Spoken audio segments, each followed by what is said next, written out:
இன்றைக்கு 5 ஆண்டு ஆட்சி முடிகின்ற தருவாயில் இந்த 5 ஆண்டுல முக்கிய திட்டங்கள் எதுவுமே நிறைவேறல. முக்கிய அறிவிப்புகள் இதுவரை எதுவுமே நிறைவேற்றப்படல.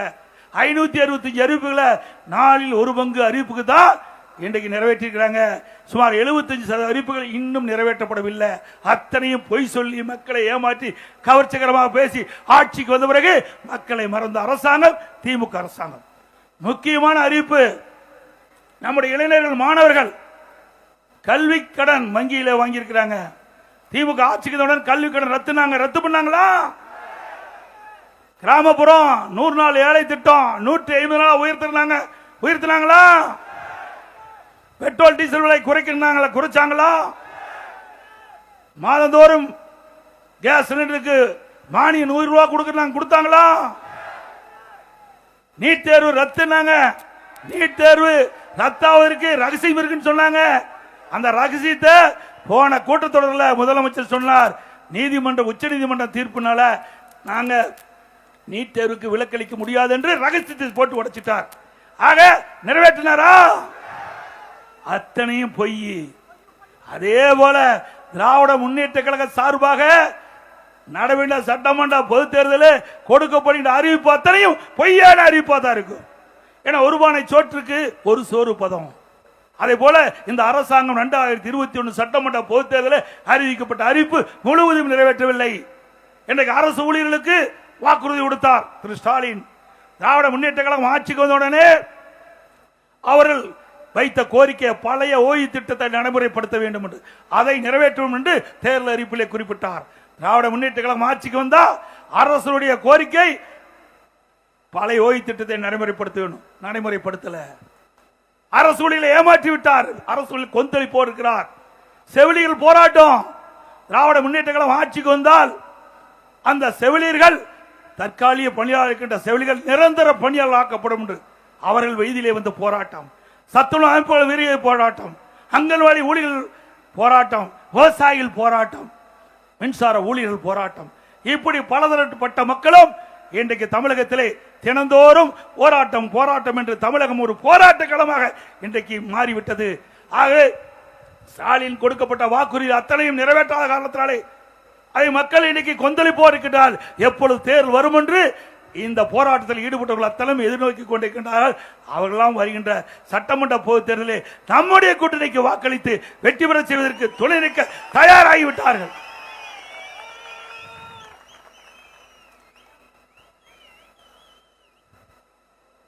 அதே போல ஸ்டாலின் சொல்லுகிறார், நாங்க கல்வியிலே மிக சிறப்பாக செயல்பட்டு. திரு ஸ்டாலின் நீங்க செயல்படுத்தல. அண்ணா திமுக ஆட்சியிலே கல்வியிலே புரட்சி மறுமலர்ச்சி. அதனால கல்வி கற்போடைய எண்ணிக்கை உயர்ந்தது. இன்னைக்கு ஆரம்ப கல்வி, நடுநிலை பள்ளி, உயர்நிலை பள்ளி, அதே போல மேல்நிலை பள்ளிகள், அதே போல இன்னைக்கு கல்லூரிகள், அதிகமான கல்வி கற்போடைய எண்ணிக்கை உயர்ந்த காலம் அண்ணா திமுக ஆட்சி காலத்தில். அண்ணா திமுக எண்ணற்ற கல்லூரிகளை திறந்தோம். அதனால பட்டப்படிப்பு படிக்கக்கூடிய எண்ணிக்கை உயர்ந்தது. மத்திய அரசாவுடைய கணக்கு 2030 அடைய வேண்டிய இலக்க 2019-20 உயர்கல்வியில் நாம் அடைந்தோம். மாண்புமிகு புரட்சி தலைவி அம்மா தமிழகத்தினுடைய முதலமைச்சர் பொறுப்பேற்கின்ற பொழுது 132 பேர் திராவிட முன்னேற்ற கழக ஆட்சியில உயர்கல்வி படிச்சுட்டு இருந்தாங்க. கல்வியிலே புரட்சி மறுமலர்ச்சி, அதிகமான கல்லூரிகளை திறந்ததன் விளைவு நம்முடைய ஏழை எளிய குடும்பத்தில் பிறந்த மாணவ மாணவிகள் பட்டப்படிப்பு படிப்பதில் அதிகமாக கவனம் செலுத்தி அதிகம் பேர் சேர்ந்து அந்த உயர்கல்வி படிக்கக்கூடிய எண்ணிக்கை உயர்ந்தது. அதனால அண்ணா திமுக ஆட்சி 2019-20 100க்கு 54 பேர் உயர்கல்வி படிச்சாங்க. இன்றைக்கு திமுகவில் என்ன, அது குறைஞ்சு போச்சு. சரியா நிர்வாகம் இல்லாத காலத்தில் 100க்கு 54 பேர் பட்டப்படிப்பு படித்த காலம் அண்ணா திமுக ஆட்சியில். இன்றைக்கு திராவிட முன்னேற்ற கழக ஆட்சி சரியாக கவனம் செலுத்தாத காலத்தில் 100க்கு 48 பேர் இன்றைக்கு உயர்கல்வி படிக்கிறாங்க. சுமார் 6% குறைஞ்சு போச்சு. இப்படிப்பட்ட ஆட்சி தொடர வேண்டுமா? அதே போல தொழில், இன்னைக்கு ஸ்டாலின் பேசுறார், திராவிட முன்னேற்ற கழகம் ஆட்சிக்கு வந்த பிறகு 1179 புரிந்துணர்வு ஒப்பந்தங்கள் போடப்பட்டது. 12,32,000 கோடி தொழில் முதலீடு ஈர்க்கப்பட்டது அப்படின்னு ஒரு பச்சை பொய்ய சொல்றார். இதனால சுமார் 36 லட்சம் பேருக்கு வேலை கிடைப்பதாக சொல்றார்.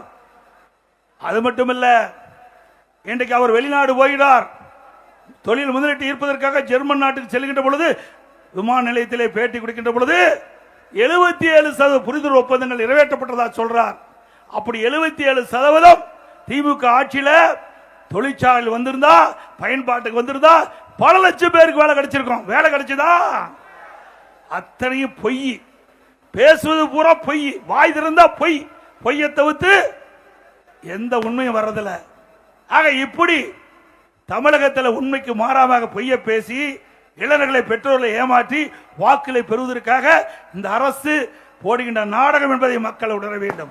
இதே அனைத்து இந்திய அண்ணா திராவிட முன்னேற்ற கழகம் மாண்புமிகு புரட்சி தலைவி அம்மாவள் தமிழகத்துடைய முதலமைச்சர் இருக்கின்ற காலகட்டத்தில் 2015ஆம் ஆண்டு தொழில் முதலீட்டு மாநாட்டை சென்னையில் நடத்தி சுமார் 2,42,000 கோடி தொழில் முதலீட்டு ஈர்க்கப்பட்டு 74 புரிந்துணர்வு ஒப்பந்தங்கள் போடப்பட்டு பயன்பாட்டுக்கு வந்து லட்சக்கணக்கான பேருக்கு வேலை கிடைக்கிறது. அதே வழியில் வந்து அனைத்து இந்திய அண்ணா திராவிட முன்னேற்ற கழக அரசாங்கம், அம்மாவுடைய அரசாங்கம் 2016 2021 வரை 2019ஆம் ஆண்டு தொழில் முதலீட்டாளர் மாநாட்டை சென்னையில் நடத்தி 3,05,000 கோடி தொழில் முதலீட்டு ஈர்க்கப்பட்டு 304 புரிந்துணர்வு ஒப்பந்தங்கள் போடப்பட்டு பயன்பாட்டுக்கு வந்து லட்சக்கணக்கான பேருக்கு வேலை கிடைக்குது. இது அதிமுக ஆட்சியுடைய நிலைப்பாடு. இன்னைக்கு அதிமுக ஆட்சியில் தான் படித்த இளைஞர்களுக்கு வேலைவாய்ப்பு உருவாக்கி தந்தோம். அதிமுக ஆட்சியில் தான் உயர்கல்விக்கு முன்னுரிமை கொடுத்து அதிகமான பேர் உயர்கல்வி படிச்சாங்க. படித்த இளைஞர்களுக்கு வேலைவாய்ப்பை உருவாக்கி தந்ததும் அதிமுக ஆட்சி. அதோட இன்னைக்கு அடிக்கடி பேசுகிறார் ஸ்டாலின். தினந்தோறும் பத்திரிகையில் பக்க பக்கமே விளம்பரம் வந்துகிட்டு இருக்குது.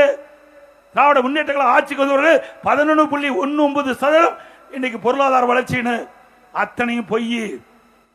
அதிமுக ஆட்சியில் எடுக்கப்பட்ட நடவடிக்கை, புதிய தொழிற்சாலை உருவாக்கப்பட்டது, அதனால் உற்பத்தி பெருகிச்சு.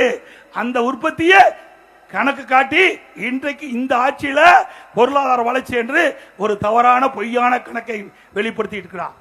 இன்னைக்கு விவசாயம் 65% விவசாயத்தை நம்பி வாழ்ந்து கொண்டிருக்கிறார்கள். அந்த 65% விவசாயியுடைய பொருளாதார வளர்ச்சி வெறும் 3%.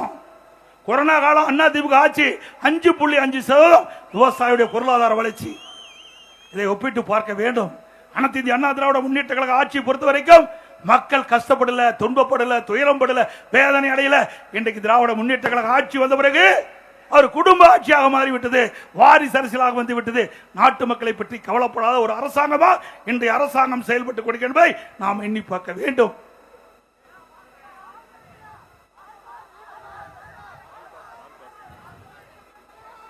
அது மட்டுமல்ல, இன்றைக்கு திராவிட முன்னேற்ற கழகம் ஆட்சிக்கு வந்த பிறகு நீங்கள் சிந்தித்து பார்க்க வேண்டும். ஒவ்வொருவரும் சிந்திக்க வேண்டும். சாதாரண விஷயம் இல்லைங்க. இது மாநிலத்துடைய பிரச்சனை. இன்னைக்கு 73 ஆண்டு காலம் தமிழகத்திலே பல்வேறு கட்சிகள் ஆட்சி புரிந்தன. 2021 வரைக்கும் 4,85,000 கோடி கடன். தமிழக மாநிலத்துடைய கடன் 4.85 லட்சம். திராவிட முன்னேற்ற கழகம் ஆட்சிக்கு வந்து 5 ஆண்டுல 5 லட்சம் கோடி கடன். இது இந்த அளவுக்கு உயர்வதற்கு காரணம் என்ன? அத்தனையும் ஊழல். இன்றைக்கு திராவிட முன்னேற்ற கழகம் ஆட்சிக்கு வந்த பிறகு 5 லட்சம் கோடி கடன் வாங்கி இருக்கிறாங்க. 2020-21 இன்றைக்கு மாநில அரசாங்கத்துடைய வருவாயை விட 2024-25 திராவிட முன்னேற்ற கழக ஆட்சியிலே வருகின்ற வருவாய் 1,36,000 கோடி கூடுதலா வருது. வருவாய் கூடுதலா வருது, கடன் அதிகமாக வாங்குறீங்க, திட்டம் எதுவும் இல்லை. சிந்திச்சு பாருங்க. அப்படின்னா ஊழல். இந்த ஊழல்னால்தான் இவ்வளவு கடன் வாங்க வேண்டிய சூழ்நிலை ஏற்பட்டு விட்டது. இன்னைக்கு மாநிலனுடைய வளர்ச்சி இன்றைக்கு மிக படு பாதாளத்தில் செல்லக்கூடிய சூழ்நிலைக்கு ஏற்பட்டு விட்டது. இன்றைக்கு இந்த ஆட்சி வந்த பிறகு இவ்வளவு கடன் வாங்கி இருக்கிறீங்க. இந்த கடனை எப்படி திருப்பி செலுத்த முடியும்? நீங்க மேல வரி போட்டு தாங்க கட்ட முடியும். இந்த ஆட்சியாளர்கள் பண்ண கொடுமை எல்லாம் கடன்காரன் ஆக்கிட்டாங்க.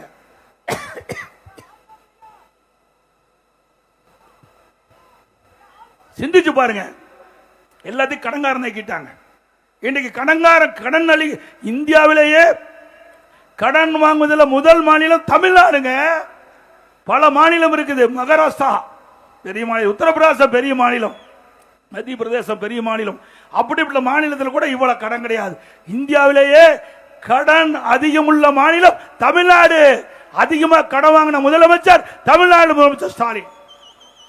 வாய்கிலேயே பேசுறாரு, வடை சுடுறாரா, நீ தான் வடை சுட்டு ஒரு வழியா தமிழ்நாட்டை ஆக்கிட்டிய.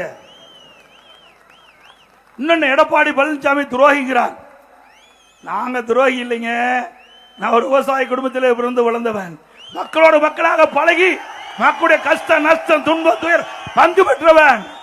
உங்களை போல ராஜா வாழ்க்கை வாழல. உங்க அப்பா முதலமைச்சராக இருந்தாரு, உங்க அப்பா திமுக தலைவராக இருந்தார், அதனுடைய செல்வாக்கில் நீ எம்எல்ஏ ஆன. நாங்க அப்படி இல்ல, இங்கே இருந்து இங்கே வந்திருக்கிறேன். இங்க இருக்கின்ற கஷ்டம் எனக்கு உணர்வுபூர்வமா தெரியும், உங்களுக்கு அந்த கஷ்டம் தெரியாது ஸ்டாலின் அவர்களே. ஆக மக்களுடைய கஷ்டத்தை நாங்கள் உணர்ந்திருக்கின்றோம். நான் மட்டுமில்ல, இங்க இருக்கின்ற அறிவிச்சவர் பெஞ்சமின், இங்க இருக்கின்ற கழக நிர்வாகிகள் தொண்டர்கள், நாங்கள்லாம் மக்களோட மக்களாக வாழ்ந்து கொண்டிருக்கின்றோம். மக்களுக்கு என்ன பிரச்சனை உடனுக்குடன் எங்களை சந்திப்பார்கள், தெரிவிப்பார்கள், அதற்கு தேவையான நிவாரணத்தை செய்வோம். அதுதான் அதிமுக. அதனாலதான் எங்க தலைவர்கள் மறைந்தாலும் இன்றைக்கும் உயிரோட்டம் உள்ள கட்சி அதிமுக கட்சி. எங்களை எவ்வளவு கொடுமைப்படுத்தினீங்க. பொன்மனச்செம்மல் புரட்சி தலைவர் எம்ஜிஆர் இந்த இயக்கத்தை துவக்கின்ற பொழுது எவ்வளவு பிரச்சனை உண்டாக்குனீங்க, அவ்வளவு தடைகள், அதையெல்லாம் தகர்த்தெறிந்து ஆட்சி விடத்திலே அமர்ந்து சிறப்பான ஆட்சி கொடுத்தார். இதே புரட்சி தலைவர் அம்மா அவர் இந்த கட்சியை துவக்கின்ற பொழுது எவ்வளவு பிரச்சனை சந்தித்தார். அதையெல்லாம் முறியடித்து வென்று சிறப்பான ஆட்சி நாட்டு மக்களுக்கு தந்த தலைவர் பொன்மனச்செம்மல் புரட்சி தலைவர், இதே புரட்சி தலைவி அம்மா. அதே வழியில் அம்மா மறைவுக்கு பிறகு நான் முதலமைச்சர் பொறுப்பேற்கின்ற பொழுது எவ்வளவு சோதனையை நான் சந்தித்தேன் என்று அறிவிச்சவர் பெஞ்சமின் அவர்களுக்கு இங்கே தெரியும். சட்டமன்றத்தில் கொஞ்சம் கலாட்டாவா, சட்டமன்ற மாமன்றம், அந்த மாமன்றத்தில் மேதக ஆளுநருடைய ஆணைக்கு இணங்க சட்டப்பேரவை தலைவர் என்னிடத்தில் ஒரு உத்தரவை பிறப்பித்தார். நீங்க முதலமைச்சர் ஆகிட்டீங்க, இன்னைக்கு பெரும்பான்மையை சட்டமன்றத்தில் நிரூபித்து காட்டுங்கிறார். அந்த பெரும்பான்மை நிரூபிக்கின்ற பொழுது திரு ஸ்டாலின் தலைமையில் இருக்கின்ற சட்டமன்ற சரியான கலாட்டா. எங்களுடைய மேஜை மீது ஏறி டான்ஸ் ஆடுறாங்க சட்டமன்றத்தில். எல்லா தொலைக்காட்சியிலையும் பார்த்திருப்பீங்க. எங்களுடைய சட்டப்பேரவை தலைவர் அந்த புனிதமான நாற்காலிருந்து கீழே தள்ளி அந்த இருக்கையில் போய் திமுக எம்எல்ஏ அமர்றார். அதுவும் எங்களுடைய சட்டப்பேரவை தலைவர் பட்டியலத்தை சேர்ந்தவர். அப்படி என்ற ஒரு காரணத்தினால்தான் அவரை கீழே தள்ளி அந்த புனிதமான நாற்காலியிலே போய் திமுக நபர் அமர்கிறார். அப்படிப்பட்ட ஒரு அலங்கோலமான நிகழ்ச்சி திமுக செய்த சதி. அதுல நம்ம வெற்றி பெற்றோம், அங்க பெரும்பான்மையை நிரூபிச்சோம், வெற்றி பெற்றோம். அது தாங்க முடியாத ஸ்டாலின் சட்டை கிழிச்சிட்டு நடு ரோட்டில் வீதியிலே போனார். ஸ்டாலின் அவர்களே, நாங்க பெரும்பான்மை நிரூபிக்கின்ற பொழுது அதையே உங்களால் தாங்கிக்க முடியல.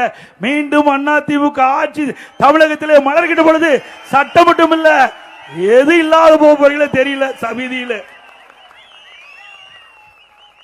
அனைத்து இந்திய அண்ணா திராவிட முன்னேற்ற கழகத்தை பொறுத்த வரைக்கும் இன்றைக்கு தமிழகத்திலே சட்ட ஒழுங்கு அடியோடு சீர்குலைந்து விட்டது. எங்கே பார்த்தாலும் போதைப் பொருள் விற்பனை அமோகம் நடந்துகிட்டு இருக்குது. இதை கட்டுப்படுத்த தவறி அரசாங்கம், திமுக அரசாங்கம். ஏன்னா திமுக கட்சிக்காரர் தான் பல நிர்வாகிகள் இதிலே தொடர்பு இருப்பதாக செய்திகள் வந்து கொண்டிருக்கின்றன. அதனால இந்த ஆட்சியில் அதை கட்டுப்படுத்த முடியல. ஆக இன்றைக்கு தமிழகத்தில் இளைஞர்கள், மாணவர்கள், பொதுமக்கள் இந்த கஞ்சா போதைக்கு அடிமையாகி குற்றச் செயலில் ஈடுபடுறாங்க. எங்க பார்த்தாலும் கொலை, கொல்ல, திருட்டு, பாலியல் வன்கொடுமை நடக்காத நாளே இல்லை. தொலைக்காட்சியை ஆன் பண்ணா முந்தையெல்லாம் தங்க விலைன்னு வரும், வெள்ளி நிலவரம் என்னன்னு வரும், இப்ப கொலை நிலவரம் என்னன்னு வந்துட்டு இருக்கு. இப்படிப்பட்ட ஆட்சி தொடர வேண்டுமா? ஆக இன்னைக்கு திராவிட முன்னேற்ற கழகம் நிர்வாக திறமைமற்ற அரசாங்கம் ஆகிட்டது. இன்றைக்கு நான் அண்மையில் பேசினேன், வருவாயை பெருக்கி நாட்டு மக்களுக்கு தேவையான திட்டங்களை கொடுப்போம்னு சொன்னேன். அதை வளர்த்தானுங்களே அப்படியே பொய்ய உருட்டா பண்டி பண்றாங்க. வருவாய் இருக்குதுன்னா, வருவாயை பெருக்குதுன்னா இன்றைக்கு அந்த வசூல் முழுமையா செய்ய வேணும். பல்வேறு லீக்கேஜ் அங்கங்க முறையா வரி செலுத்துகின்றவர்கள் சரியா செலுத்தல. திமுக ஆட்சிக்கு உதவியா இருந்த காரணத்தினால அதை முறையாக வசூல் செய்யாத காலத்தில் அரசுக்கு வருகின்ற வருவாய் குறைந்திருக்கின்றது. அந்த வருவாய் முழுமையா நாம வசூல் பண்ணுகின்ற பொழுது தேவையான அளவுக்கு, திட்டங்களுக்கு தேவையான அளவுக்கு வருவாய் கிடைக்கும். ஒரு சிறப்பான ஆட்சியை நாட்டு மக்களுக்கு தருவோம் நேரத்தில் தெரிவித்து இன்னைக்கு அண்ணா திமுக ஆட்சியில் தான் சிறப்பான திட்டத்தை கொண்டு வந்திருக்கிறோம். திராவிட முன்னேற்ற கழகம் ஆட்சிக்கு வருது ஒரு பெரிய திட்டத்தையாவது கொண்டாந்துருக்காங்களா? கொண்டாந்தாங்களா? கொண்டாடுறாரு. அப்பா மேல பேர் வைக்கிறதுக்கு ஒரு கட்டடத்தை கட்டுவார், நூலகத்துக்கு அவர் பேரை வைப்பார். இதுதான் இந்த ஆட்சியில பார்க்க முடியுது. எழுதாத பணம் நடுக்காட்டில் போய் நடுக்கடல்ல கொண்டு வைக்கிறார். நடுக்கடல்ல 82 கோடி யாருடைய பணம்? உங்களுடைய மக்களுடைய வரி பணம். ஏன் அறக்கட்டளையில் நிறைய 8000 கோடி இருக்குது. இன்னைக்கு திராவிட முன்னேற்ற திரு கருணாநிதி குடும்பத்துக்கு அந்த அறக்கட்டளையில 8000 கோடி, அதுல கொண்டு போய் ஒரு 82 கோடி செலவழிச்சு நடுக்கடல்ல பேனா வைங்க. யாரு வேண்டாங்க? எழுதாத பேனா எங்க வச்சேன்னுங்க. சரி, பேனா வைக்கிறேங்கிறீங்க. திரு கருணாநிதி அடக்கம் செஞ்ச அந்த நினைவிடத்துக்கு முன்னாடி ஒரு 2 கோடியில பேனா வைங்க. நாங்க வேண்டாங்கல்ல. 82 கோடி ரூபாய உகுதாரித்தனமா செலவு பண்ண அரசாங்கம் தொடர வேண்டுமா? இன்னொருத்தர் துணை முதலமைச்சர், அவர் கார் பந்தயம் நடத்துறார். எங்க நாட்டுக்கு அதுதான் அவசியம். அது நூற்றுக்கணக்கான இந்த மக்களுடைய வரி பணத்தை செலவழிக்கிறாங்க. இப்படிப்பட்ட ஊதாரித்தனம் செலவு செய்கின்ற ஆட்சி தொடர வேண்டுமா? சிந்திச்சு பாருங்க. அதோட மெட்ரோ ரயில் திட்டம் அண்ணா திமுக ஆட்சி கட்ட 2 நான் முதலமைச்சர் இருக்கும்போது இந்தியாவிலேயே ஒரு திட்டத்துக்கு அதிகமான நிதியை பெற்ற ஒரே அரசாங்கம் அண்ணா திமுக அரசாங்கம். 63,000 கோடி மத்தியில் இருக்க அரசாங்கத்திடையே நாம் அனுமதி பெற்று மாண்புமிகு உள்துறை அமைச்சர் மரியாதைக்குரிய அமித்ஷா அவர்களை நேரடியாக அழைத்து வந்து அடிக்கல் நாட்டப்பட்டு அந்த திட்டம் இன்றைக்கு முடியும் தருவாயில் இருக்கிறது. இது அண்ணா திமுக ஆட்சி கிடைத்த பெருமை. ஒரே ஆண்டில் 11 அரசு மருத்துவக் கல்லூரி திறந்து காட்டணும். இதே திருவள்ளூர் மாவட்டம், திருவள்ளூர்ல பிரமாண்டமான மருத்துவக் கல்லூரி, மருத்துவமனை. உங்களால இப்படி ஒரு திட்டத்தையாவது உங்களால சொல்ல முடியுமா? கடல் நீரை குடிநீராக்கும் திட்டம் எல்லாம் அண்ணா திமுக ஆட்சியில் செயல்படுத்தி மக்களுக்கு தேவையான திட்டங்களை கொண்டு வந்து நிறைவேற்றி மக்களுடைய பெரும் மதிப்பை பெற்ற ஒரே அரசாங்கம் அண்ணா திமுக அரசாங்கம்.